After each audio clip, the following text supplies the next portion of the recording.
Mathieu, bonjour. Bonjour Christophe. Alors, nous sommes à Bordeaux, à Crazy Cat. Comment ça se passe là-bas? Ça se passe pas si mal, on va dire. Bien entendu, la librairie est fermée. Ouais. Comme beaucoup de nos confrères, nous faisons du cliquer-collecter pour parler dans un bon français. Mais nous faisons également, et on y tient, de la livraison gratuite à domicile dans toute la métropole pour que les gens restent chez eux confinés, que ce soit notre livreur ou moi-même qui nous déplacions et pas les gens. Donc voilà, aujourd'hui, on voit quand même pas mal de commandes, donc c'est rassurant. On en profite aussi pour ranger les dizaines de cartons qui arrivent chaque jour, puisque les nouveautés sont là et on est envahi, mais c'est normal pour un mois de novembre. Alors, on commande sur le site internet, je suppose. On commande sur le site internet canalbd/crazycat. Ouais. Il est très complet, pas forcément très ergonomique, mais il est très complet. Et on choisit ensuite retrait en librairie ou livraison à domicile. Voilà. D'accord. Tu peux me rappeler l'adresse de Crazy Cat à Bordeaux? Crazy Cat à Bordeaux, c'est au 10 rue de la Merci, c'est-à-dire entre la place Saint-Projet et la place Camille-Julien, en hypercentre. Ok, très bien. Alors, tu vas nous parler de trois bandes dessinées. Oui. Je te laisse démarrer. Allez, c'est parti. Je me retourne. La première. On va commencer par Croque Park. Croque Park aux éditions Delcourt avec, voilà, comme ça.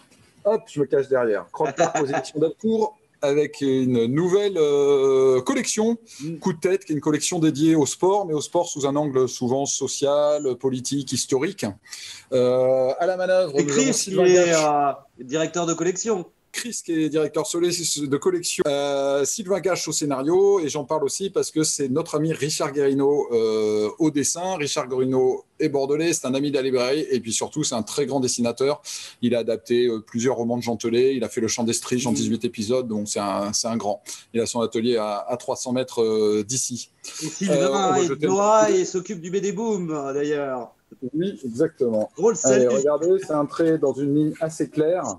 Ça parle du Sunday Bloody Sunday. Alors, d'un des Sunday Bloody Sunday, puisque celui dont parle la chanson de U2 que tout le monde connaît, c'est pas le même, parce qu'il y en a eu plusieurs. Ça veut dire quoi? Ça veut dire qu'en 1920, lors d'un match de football gaélique, des spectateurs irlandais vont être tués à l'arme automatique, puisque les soldats anglais sont venus dans le stade se venger d'assassinats de diplomates et de hauts dignitaires anglais qui ont été faits le matin même par des indépendantistes terroristes irlandais. Et donc ça va dégénérer avec un massacre de civils. C'est un des grands drames de l'histoire de l'Irlande. Et donc minute par minute, heure par heure, de manière chronologique et de manière très tendue et très complète, la BD relate le pourquoi, le comment, les tenants, les aboutissants de tirer sur des femmes et des enfants dans un stade. Voilà, pas forcément très très gai, mais c'est hyper bien raconté, dessiné, c'est hyper instructif sur plein de sujets. Super. La petite deuxième. Alors, vous pouvez voir qu'ici à la librairie, on a comme beaucoup des coups de cœur. Des coups de cœur, oui. Nous, on le fait par autocollant, coup de cœur Mathieu, et puis on a la chance que ce soit un ami de la librairie, François Hérol. François Hérol, l'association, etc., qu'on ne présente plus, qui est dessiné nos bobines et des caricatures. On en a pour chacun d'entre nous. Allez, c'est une des stars de l'automne, Castelmore, donc Alfred, 2 fois vainqueur du Fauve à Angoulême, Fauve d'or pour Comé Prima, et Lewis Trondheim qu'on ne présente plus au scénario. Ensemble, ils nous livrent un conte, une fable pour adultes. On y trouve tous les marqueurs archétypiques du conte, c'est-à-dire le roi maudit, la sorcière, la descendance, la princesse, etc., mais avec des thèmes extrêmement contemporains, notamment sur le sujet de la filiation, puisque le roi de ce royaume, qui est un bon roi, malheureusement n'arrive pas à avoir d'enfants, et quand il essaie d'en avoir avec l'aide d'une sorcière, ce sont des enfants difformes que lui va avoir, mais également toutes les femmes de son royaume qui vont enfanter d'enfants difformes au même moment. Donc c'est ça la malédiction, et ça va parler de la difficulté de transmettre, de la filiation. Ça peut aussi parler de qu'est-ce qu'un enfant, avoir un enfant handicapé ou un enfant qui n'est pas voilà. Ça parle aussi d'hagiographie et de mythographie, puisqu'il y a un personnage qui est chargé de raconter l'histoire de ce roi. Donc il y a une petite mise en abîme, et c'est un peu aussi sur que deviennent les légendes, comment elles deviennent des récits, comment elles se transmettent, comment elles arrivent jusqu'à nous, comment elles se déforment. Donc il y a aussi ce degré de lecture. L'objet est très beau parce que il y a des pages de garde, il y a des pages complètes là, pardon, ici. Il y a des sortes d'enluminures, je ne sais plus comment ça s'appelle, des cabochons. Il y a des lettrines, voilà, c'est comme c'est faire Alfred, à la fois très artistique mais très lisible, très dynamique. Et ça, c'est édité chez... Et pardon, c'est édité chez Delcourt également. On a eu le droit d'avoir une petite dédicace ici avec Lewis et Alfred côte à côte, et c'était pas piqué des hannetons. Ah ouais, ça devait être bien ça. avec l'humour de l'un et le brio de l'autre. Ah, j'ai pas dit qui. C'était parfait. Voilà, ouais, Castelmore, c'est vraiment pour tous les publics. Alors, pas jeune public, ados, adultes, mais c'est aussi pour les gens qui lisent pas forcément beaucoup de BD. C'est vraiment lisible partout. C'est pour autant, l'accessibilité est forte, mais pour autant, c'est très profond hein, sur ce qu'on en retient en termes de philosophie. Super. Pas mal Un aussi, troisième ça. Allez, un petit troisième. Alors, c'est une merveille absolue. C'est une merveille absolue. Alors, on voit pas bien. Normalement, il y a la petite. Voilà, il y a le petit bandeau qui se met avec les 4 détours de Song Jiang. Alors, on va plus parler de l'objet que de l'histoire. Déjà, je me tais 2 secondes et on va voir que c'est un livre accordéon avec des aquarelles qui sont tout simplement, moi, j'ai pas peur de le dire, hein, sublimes, parce que c'est l'œuvre d'un génie. Alors, regardez si je déplie le livre. Ah ouais, c'est magnifique. Hop là, voilà.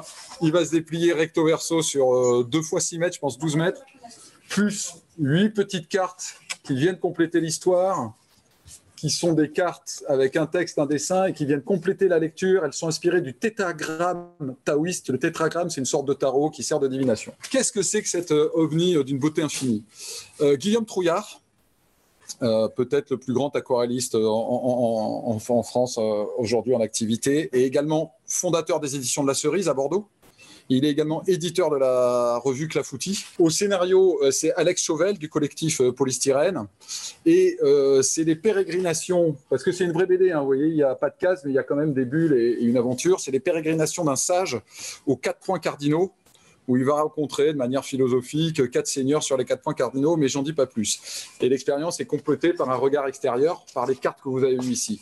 Nous, on vous en parle parce que Guillaume Trouillard est un auteur donc indépendant bordelais qui trace sa route tout seul, également parce que la maison d'édition, mais aussi, et ça a été un exploit ici, tout le petit monde de la BD est venu fabriquer ce livre de manière bénévole dans un atelier. Et pendant 2 semaines, il y a eu des dizaines de bénévoles, artistes, amis, stagiaires, retraités, etc., qui sont venus coller, contre-coller et assembler ce livre à la main.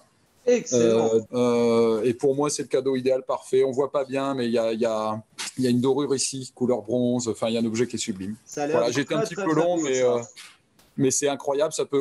D'abord, ça doit se lire, mais vous pouvez également le poser sur... chez vous, en fond d'étagère, etc. Ça fait une sorte de paravent asiatique, c'est sublime. Mathieu, superbe, ça donne vraiment envie, ça. J'espère. Ah, mais ouais, je ne connaissais pas, je te remercie. Merci beaucoup pour ces 3 présentations de livres. Merci de nous avoir accueillis dans ta librairie.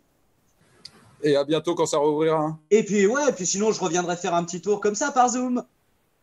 Alors oui, bien sûr, et on a un bar ici, une licence 4, donc on peut venir picoler. Ouf, chut, alors dis donc, je viendrai. C'est un endroit assez cool, ouais. Allez, bye bye. Merci à toi, salut. Ciao.